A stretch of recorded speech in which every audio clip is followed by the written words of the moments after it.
Hello everyone, welcome to world watch. मैं कोडिन बोलने वाला था, फिर मेरे को याद आया कि हमने नाम चेंज कर दिया है क्योंकि कोडिन जो था वो ड्रग का नाम था और एथिकली करेक्ट नहीं होता उस नाम के साथ आगे बढ़ना, इसलिए हमने नाम चेंज करके वर्ल्ड वॉच कर दिया।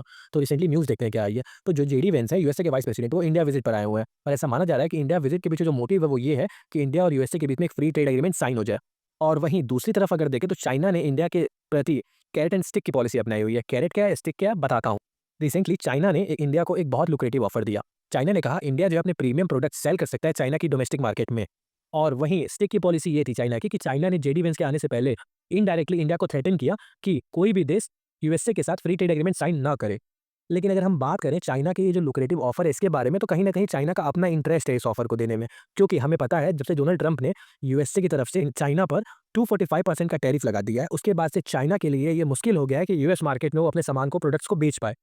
तो कहीं न कहीं चाइना जो है वो दूसरे मार्केट्स की तलाश में है, क्योंकि देखिए चाइना और यूएसए का जो ट्रेड था वो $500 बिलियन का था और चाइना काफ़ी ज़्यादा सरप्लस एन्जॉय करता था। तो वहाँ से जो चाइना का नुकसान हो रहा है, चाइना उसको मिनिमाइज़ करना चाहता है। तो मिनिमाइज़ करने के लिए चाइना अब दूसरी मार्केट तलाश रहा है।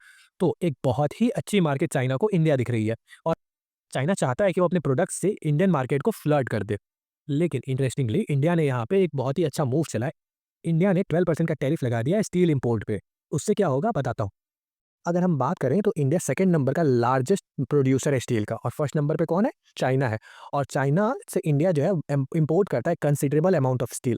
बेसिकली अगर हम बात करें तो अगर 100% स्टील हम इंपोर्ट करते हैं, इसमें से 15% जो स्टील होती है वो हम चाइना से इंपोर्ट करते हैं, जो कि ये बहुत बड़ा नंबर है। तो कहीं न कहीं ये इंडिया के जो मैन्युफैक्चरर हैं, उनको कहीं न कहीं ये हार्म पहुँचाता था। और जैसा कि चाइना के हाथ से यूएस मार्केट जा चुकी है, तो जो वहाँ के भी प्रोडक्ट होंगे, वो चाइना चाहेगा कि वो इंडिया में और फ्लड कर दे, थोड़े चीप रेट्स पे। तो कहीं न कहीं हमारे मैन्युफैक्चरर को बहुत ज़्यादा लॉस हो जाता। और अगर हम इंडिया और चाइना की ट्रेड के बारे में देखें, तो टोटल ट्रेड जो होता है $116 बिलियन का होता है, जिसमें से चाइना जो है सरप्लस एन्जॉय करता है $100 बिलियन का। और उसी के बीच में अगर चाइनीज़ प्रोडक्ट और इंडियन मार्केट में आ जाते हैं, तो कहीं न कहीं जो सरप्लस चाइना एन्जॉय करता है $100 बिलियन का, वो और बढ़ जाता और $150 बिलियन तक पहुँच जाता, जो कि इंडिया के लिए बहुत बुरा होता। तो जो हमने ये स्टेप चला है 12% टैरिफ लगाने का, वो कहीं न कहीं अच्छा है और बातें ऐसी उठ रही हैं कि इंडिया को 20%, 30%, 40% टैरिफ लगा देना चाहिए। तो ऐसा करने के पीछे एक नुकसान भी है। अगर देखिए हम 30-40% टैरिफ लगा देते हैं, तो हमारे पास कोई और ऑप्शन इस वक़्त नहीं है। तो जो इन्फ्लेशन है हमारे यहाँ 3 टू 4% की, वो चाइनीज़ प्रोडक्ट ना आने से बढ़ के 7 से 8% की हो जाएगी, जो कि इंडियन इकोनॉमी के लिए बिल्कुल ही ठीक नहीं होगा। और दूसरा चीज़ कि चाइना हमारा नेबर है, तो चाइना को ज़्यादा प्रोवोक करना भी ठीक नहीं होगा। और अगर हम बात करें यूएसए और चाइना के ट्रेड वॉर के बारे में, तो यूएसए और चाइना के ट्रेड वॉर के बीच में सबसे अधिक फायदा किसी को हो रहा है, तो वो इंडिया को हो रहा है। बेसिकली चाइना के हाथ से यूएसए की मार्केट जा रही है और जो गैप बन रहा है उसको इंडिया फुलफिल कर सकता है। अभी की बात करें, सिचुएशन बात करें, तो इंडिया जो है यूएसए के साथ सरप्लस एंजॉय करता है ट्रेड में, अप्रॉक्स $41 बिलियन का। और अगर हमें यूएस की मार्केट मिल जाती है, तो ये सरप्लस बहुत आराम से 50 से $60 बिलियन तक का पहुंच जाएगा।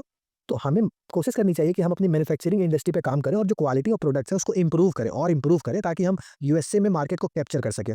और हमें ये भी कोशिश करनी चाहिए कि जल्द से जल्द यूएसए के साथ एक फ्री ट्रेड एग्रीमेंट साइन हो जाए, जिससे हमें बहुत ज़्यादा प्रॉफिट मिलेगी यूएस मार्केट को कैप्चर करने में। जैसा कि हमें पता है जेडी वेंस आए हुए हैं, तो मोस्ट प्रोबेबली चांसेस ये हैं कि जेडी वेंस के जाने से पहले एक ट्रेड डील का स्टेज साइन हो जाए। और इस पे आगे कोई भी डेवलपमेंट होती है तो मैं वीडियो बना के आपको ज़रूर बताऊँगा। तब तक के लिए do like, share and subscribe to world watch. और मैं आपसे क्वेश्चन पूछना चाहूँगा, बेसिकली आप कमेंट सेक्शन में इसका आंसर दीजिएगा कि क्या हमें चाइना पे 30 से 40% का टैरिफ लगा देना चाहिए? क्योंकि देखिए इससे पहले भी हमने चाइना के ऊपर 30 से 40% का टैरिफ लगाया था जब कोविड चल रहा था तो।